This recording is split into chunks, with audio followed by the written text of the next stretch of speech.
질문은 사무엘상 16장, 18장, 19장을 질문했습니다. 거기에 사울이 하나님께서 부리시는 악령이 그에게 역사를 합니다. 이 귀신의 역사죠. 근데 다윗이 수금을 타는 거예요. 수금을 타니까 사무엘상 16장 23절에서는 이 악령이 떠나가는 거예요. 그리고 사울의 그 기분이 아주 상쾌해집니다. 우리 한번 보겠습니다. 사무엘상 16장 23절입니다. 같이 읽겠습니다. 하나님께서 부리시는 악령이 사울에게 이를 때에 다윗이 수금을 들고 와서 손으로 탄즉 사울이 상쾌하여 났고 악령이 그에게서 떠나더라. 이렇게 증언합니다. 사울에 있던 악령이 떠나가 버린 거예요. 누가? 다윗이 수금을 탈 때. 굉장한 능력이죠. 다윗이 수금을 얼마나 잘 타든지 수금을 쫙 연주를 하니까 악령이 떠나가 버린 거예요. 그럼 다윗이 수금을 탈 때마다 악령이 떠나가면 얼마나 좋아요. 근데 18장에 보게 되어 지금 우리 18장 한번 보겠습니다. 18장 10절 말씀 10절 11절 같이 읽겠습니다. 시작.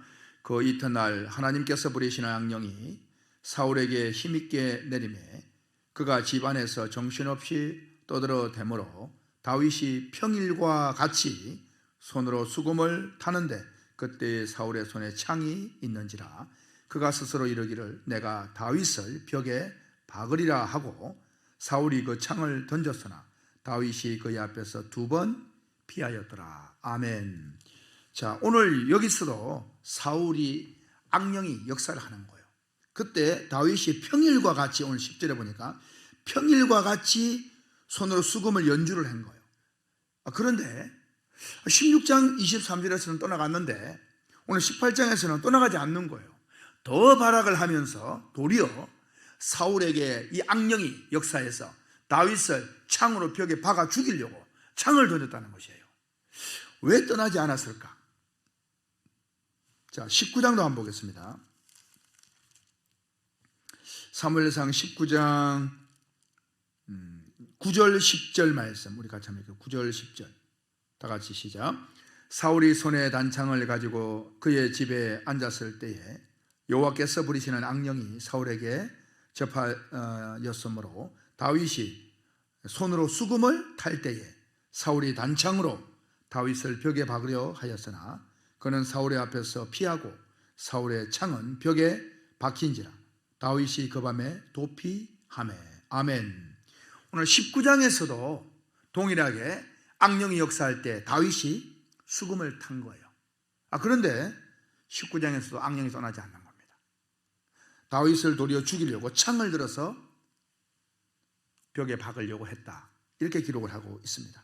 오늘 성도님의 질문은 왜 16장 23절에서는 악령이 떠났는데 18장 19장에서는 악령이 떠나지 않았습니까? 라는 질문입니다. 우리는 이것을 볼 때 다윗의 수금 타는 솜씨에 무슨 문제가 있는가 이렇게 생각할 수 있는데 그렇지 않습니다. 다윗은 동일하게 수금을 탔습니다. 그러면 왜 이 악령이 떠나지 않았는가? 왜 다윗을 죽이려고 했는가? 여러분, 그것은 먼저 우리가 알아야 될 것은 무엇이냐면 여기에서 주권자는 다윗이 아닙니다. 주인공은 다윗이 아니에요. 항상 성경의 주인공은 하나님 아버지시고 예수 그리스도입니다. 자, 오늘 이 또한 다윗을 통해 역사하신 하나님의 역사를 보셔야 되는 거지 다윗이 주목이 되면 안 됩니다. 이 사울은 다윗을 주목해버렸어요. 그래서 오늘 18장에 보게 되어지면 이제 18장에 골리앗과 17장에 싸우죠. 골리앗을 죽이고 다윗 승리합니다. 그러고는 이제 입성을 하는데 여인들이 나와서 노래하는데 18장 8절에 보니까 이렇게 7절에 이렇게 노래를 합니다. 7절 시작. 여인들이 놀며 노래하여 이르되 사울이 죽인 자는 천천히요 다윗은 만만히로다 한지라. 이 말을 듣고는 이제 이 사울이 아주 불쾌한 거예요. 8절. 사울이 그 말에 불쾌하여 심히 노하여 이르되 다윗에게는 만만을 돌리고 내게는 천천만 돌리니 그가 더 얻을 것이 나라 말고 무엇이냐 하고 그날 후로 사울이 다윗을 주목하였더라. 이 사울이 다윗을 주목하는 거예요. 다윗 속에 역사하는 하나님을 더 주목을 해야 되는데 사람들은 하나님을 주목하지 못하고 사람을 주목해버리는 거예요. 그래서 오류에 빠질 수가 있습니다.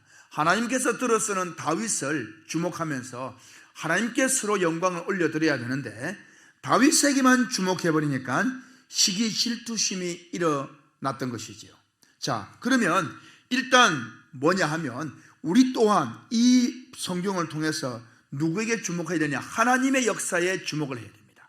그러면 다윗이 16장에서는 귀신이 나갔는데 왜 18장과 19장에 나가지 않았느냐? 이것은 하나님 아버지의 섭리와 그 뜻이 이루어져가는 과정인 것입니다.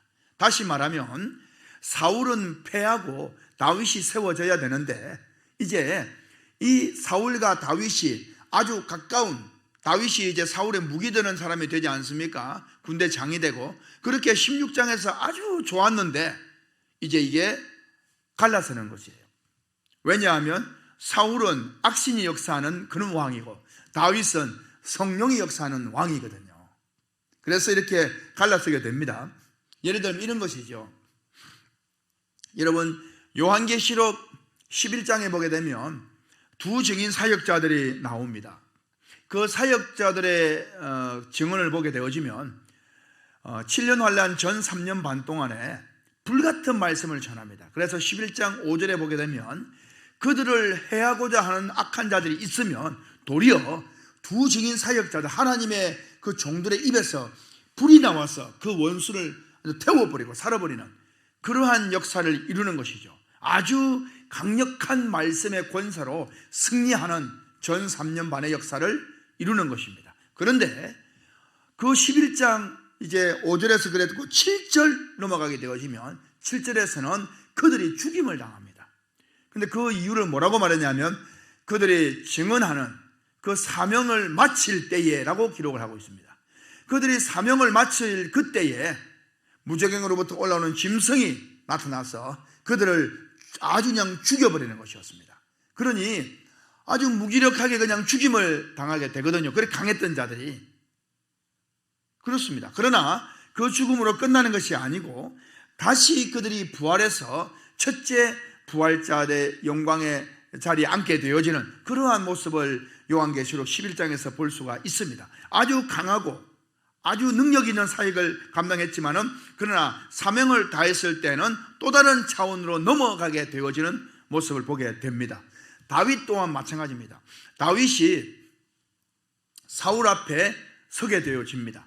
그러나 다윗은 사실은 사울의 신하로 사는 것이 아닙니다.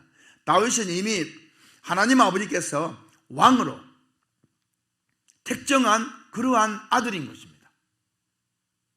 그래서 이 다윗이 왕이 되어져야 되는데 먼저는 사울과 함께 있을 그때에 귀신이 떠나가는 역사가 있었으나 그러나 이제 18장 19장에서는 떠나지 않는 것입니다. 그러면서 사울과 이제 결별하게 되어지는 역사가 나타나게 되어지는 것이죠. 왜냐하면 다윗이 사울과 함께 하면서 해야 될 그 일들을 다 마친 거예요.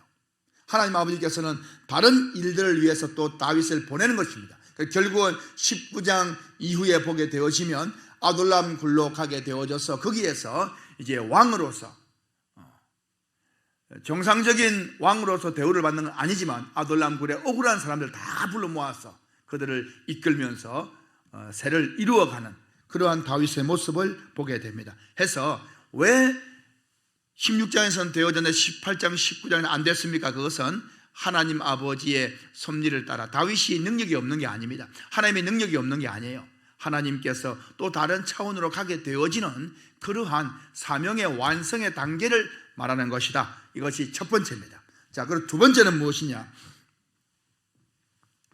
두 번째는 16장에서는 아직 골리앗과의 싸움이 있기 전입니다. 다시 말하면 17장에서 골리앗과의 싸움이 있고 이제 그 전쟁에서 승리하고 돌아오는 다윗과 그 다윗과 사울을 향해서 18장에서 여인들이 노래를 부르는 것이었습니다. 다윗이 죽인 자는 사울이 죽인 자는 천천히요 다윗은 만만이라 그러면서 그때에 이 사울의 마음에 불편한 마음이 아니 불쾌한 마음이 들어와 버렸습니다. 그래서 16장에서는 다윗을 아주 사랑합니다. 이 사울이 좋은 마음을 가지고 있습니다. 그런데 18장에서는 좋지 않은 마음이 쑥 들어와 버린 거예요. 그 여인들의 다른 사람의 말 때문에 쑥 들어와 버린 것입니다. 그래서 그때부터 18장 9절에 사울이 다윗을 주목하였더라. 그러니 어떤 마음이 들겠습니까? 이제는 다윗이 좋은 게 아니라 다윗이 잘 나가고 잘하고 하는 그 모든 것들이 그전에는 잘하는 것을 칭찬하고 좋았는데 이제는 다윗이 잘하는 것들이 불편한 거예요. 시기가 나는 것이에요. 그래서 그전에 수금을 탈 때 좋은 마음이 있어 수금을 탈 때는 막 마음이 상쾌했는데 이제는 똑같이 수금을 타도 마음이 상쾌하지 않는 거예요. 도리어 더 그냥 다윗을 죽이려는 마음이 일어나는 것이었습니다. 여러분 오늘 이 말씀에서 볼 수 있는 것이 무엇이냐? 이 말씀을 듣고 있는 많은 분들이 있지만 여러분들이 제 설교를 들으면서 예를 들어서 제 설교를 들으면서 박종민 목사에 대해서 좋은 마음을 가지고 있습니다. 그리고 말씀을 듣습니다. 그러면 생명의 역사가 일어나는 것이에요. 이 말씀이 여러분 심령 속에 생명의 역사로 역사를 하는 것입니다. 그런데 좋지 않은 마음을 가지고 있습니다. 그러면 생명의 역사가 나타나지 않습니다. 말씀은 똑같이 듣는데 어떤 마음이 드느냐? 미운 마음이 있고 좋지 않은 마음이 있고 그것이 어떤 관계를 통해서는 간에 저에 대해서 좋지 않은 마음을 누가 심어줬다 이 말입니다. 그러면은 어떤 일이 벌어지느냐? 사울에게 역사했던 악령의 역사처럼 그런 일들이 벌어지는 거예요. 똑같은 말씀을 들어도 그전에는 분명히 좋았을 때에는 좋은 말씀을 받아들여지는데 그렇지 않을 때는 이것이 이상한 영의 역사를 하기 시작합니다. 그래서 생명의 역사를 이룰 수가 없는 것이지요. 그래서 여러분 우리말에도 사람은 미워하되 죄는 미워하되 사람은 미워하지 말라는 그런 말이 있지 않습니까?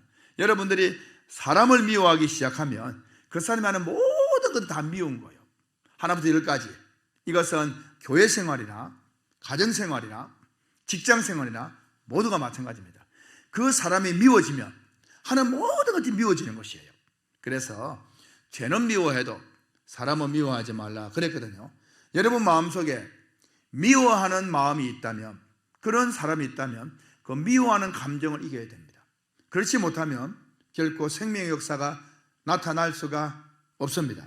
오늘 사울의 역사를 볼 때에 좋은 마음을 가졌을 때에 하나님의 역사가 강하게 나타났는데 그렇지 못했을 때는 하나님의 그 역사가 수금의 노래의 역사가 효력이 약해지는 것이에요. 다윗이 수금을 탄다는 것은 영적으로 말하면 노래를 부르는 것입니다. 그 노래는 무엇이냐? 하나님의 말씀을 상징하는 거예요.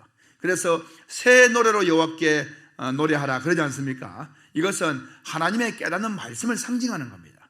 다윗이 수금을 잘 타는 사람이다라고 하는 것은 다시 말하면 오늘날에 수금을 잘 타는 사람이 누구냐? 하나님의 말씀을 깨닫고 이 깨닫는 말씀을 잘 전하는 사람이 수금을 잘 타는 다윗과 같은 것입니다. 그래서 그 수금을 잘 타는 바른 말씀을 전하는 사람의 말씀을 들으면 좋은 마음으로 받아들이면 그 말씀이 역사에서 내 마음이 영원히 상쾌해지고 내 속에 있던 비진리의 악령의 역사가 떠나가고 진리의 영이 역사를 한다 이 말입니다. 그런데 좋지 않은 말씀을 전하는 자에게 좋지 않은 마음을 가지고 있으면 이것이 그 악한 것이 떠날 것 같아도 그렇지 않다는 것이에요. 사울의 역사와 같은 이러한 안타까운 모습들이 나타나게 되어지는 것입니다. 그래서 저와 여러분들의 마음속에 항상 사람을 긍휼히 여기고 사랑하는 그런 마음들이 충만해야 하나님 아버지의 역사가 강하게 일어날 줄로 믿습니다. 자, 두 번째 그러한 모습입니다. 첫 번째는 하나님 아버지의 섭리의 역사가 있어서 그렇게 되어졌다. 두 번째는 사울의 그 마음속에 미워하는 그런 마음들이 강하게 역사를 해서 그런 생명의 역사를 이룰 수가 없었다라고 볼 수가 있습니다. 사랑하는 성도 여러분, 하나님께 주목하는 저와 여러분이 되었으면 좋겠습니다. 사람에게 주목하는, 다윗에게 주목하는 것이 아니라 바로 하나님께 주목을 해야 됩니다. 여러분, 하나님께 주목하는 대표적인 사람 중에 한 사람이 누구냐? 세례 요한이었습니다. 세례 요한은 예수 그리스도보다 한 6개월 먼저 하나님의 말씀을 전하면서 인기가 아주 하늘을 찌르듯이 높이 올라가 있던 그러한 대부흥 강사와 같은 사람이었습니다. 많은 사람들이 세례요한을 따랐습니다. 그런데 예수님께서 등장하셨을 때 예수님이 세례를 받고 이제 예수님께 모여드는 사람들이 더 많아지는 것이었습니다.